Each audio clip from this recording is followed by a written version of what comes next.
आगे बढ़ेंगे। रूस यूक्रेन युद्ध से जुड़ी ये बड़ी खबर आपको बता दें, मोदी और ट्रंप की जोड़ी खत्म कराएगी ये जंग। जी हां, अमेरिका ने यूक्रेन में युद्ध विराम का प्रस्ताव भेजा। पुतिन ने पीएम मोदी का धन्यवाद किया है। यूक्रेन संघर्ष के समाधान में मदद के लिए आभार भी जताया है। तो अमेरिकी राष्ट्रपति डोनाल्ड ट्रंप की रूस के प्रेसिडेंट व्लादिमीर पुतिन से बातचीत हुई। ट्रंप ने कहा कि उनकी पुतिन के साथ बातचीत हुई है, यूक्रेन में युद्ध खत्म करने का रास्ता अब खोल सकती है। ट्रंप ने पुतिन से यूक्रेन में युद्ध विराम पर चर्चा के साथ ही उनसे घिरे हुए यूक्रेनी फौजियों के साथ रियायत बरतने की भी अपील की है। डोनाल्ड ट्रंप ने खुद सोशल मीडिया पर जानकारी दी है। ट्रंप ने इस साल जनवरी में अमेरिका का राष्ट्रपति बनने के बाद लगातार रूसी प्रेसिडेंट के साथ संपर्क किया। तो वहीं पुतिन ने पीएम मोदी का भी आभार जताया है। उन्होंने यूक्रेन संघर्ष के समाधान में मदद के लिए पीएम मोदी का धन्यवाद भी किया है। तो अब देखना होगा कि आखिरकार युद्ध विराम लगता है या नहीं, और यूक्रेन को ट्रंप का ये प्रस्ताव, और ऐसे में यहां पर पीएम मोदी का भी धन्यवाद किया गया है। हमारे साथ लेफ्टिनेंट कर्नल जेएस सोढी जी, डिफेंस एक्सपर्ट हैं, और निपुण आलम बयान जो कि विदेशी मामलों के जानकार हैं, जुड़ गए हैं। पहले तो आप दोनों का बहुत बहुत स्वागत है।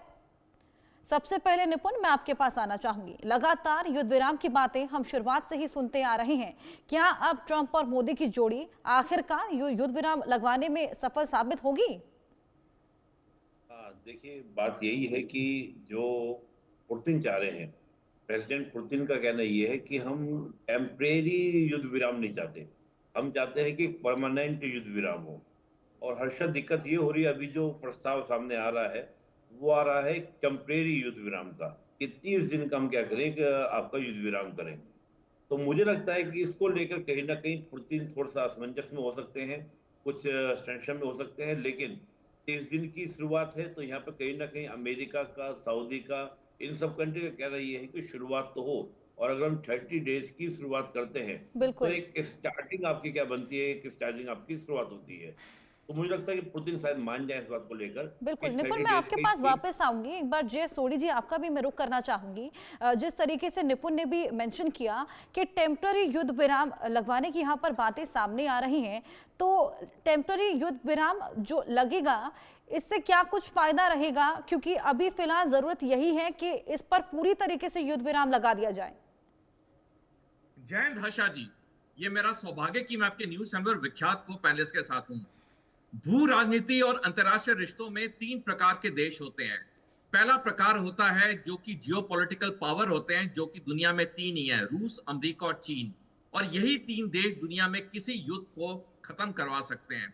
दूसरे प्रकार के देश होते हैं जियोपॉलिटिकल पिवट्स, जैसे France, Germany, Bharat, United kingdom, Japan. ये जो देश होते हैं ये युद्ध खत्म कराने में मदद करते हैं, लेकिन डायरेक्टली ये कोई युद्ध खत्म नहीं करा सकते।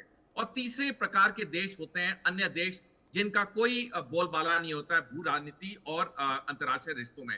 अब क्योंकि डोनाल्ड ट्रंप ने अपनी चुनावी रैलियों में और राष्ट्रपति शपथ लेने के बाद उन्होंने बार बार बोला कि उनके लिए प्राथमिकता है रूस यूक्रेन युद्ध खत्म कराना, और जिस तरह से उनके सालों से राष्ट्रपति पुतिन के साथ अच्छे व्यक्तिगत रिश्ते रहे हैं, तो जब ये प्रपोजल भेजा गया राष्ट्रपति पुतिन के पास, उन्होंने जनरली तो हामी भर दी, लेकिन उनके 2-3 संकोच वाले पॉइंट हैं।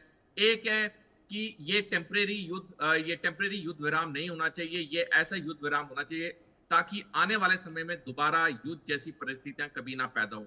दूसरा, उन्होंने कहा है कुर्स इलाके में जहां पे यूक्रेनी सेना को पूरी तरह से रूस की सेना ने घेर लिया है, तो यूक्रेन को इन्हें आत्मसमर्पण के आदेश देने चाहिए ताकि उनकी कोई जान को खतरा ना हो। जैसे डोनाल्ड ट्रंप ने भी रिक्वेस्ट की है कि रूस को इनको नहीं मारना चाहिए।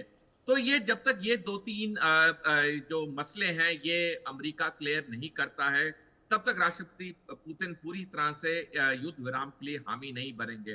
देखिए, टेम्परेरी सीज फायर के फायदे होते हैं, जैसे हमने देखा अभी ये जो इजराइल हमास का सीज फायर है, ये फेज 1 खत्म हुआ, फेज 2 की बातें चल रही हैं।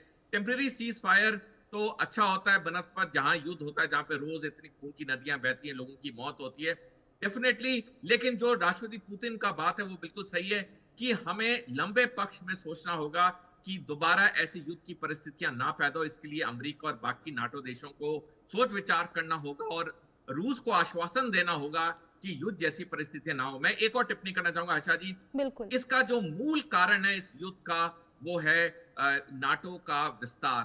9 फरवरी 1990 को अमेरिका के secretary of state James baker ने सोवियत संघ के राष्ट्रपति मिखाइल गोर्बाचेव को आश्वासन दिया था कि नाटो 1 इंच पूर्व की तरफ नहीं बढ़ेगा। तब नाटो के सिर्फ 16 सदस्य थे, आज नाटो के 32 सदस्य हैं। यानी कि पूरी गलती अमेरिका की है, नाटो की है, जिसकी वजह से युद्ध शुरू हुआ। बिल्कुल निपुण, मैं आपके पास आऊंगी। जिस तरीके से तमाम कोशिशें, तमाम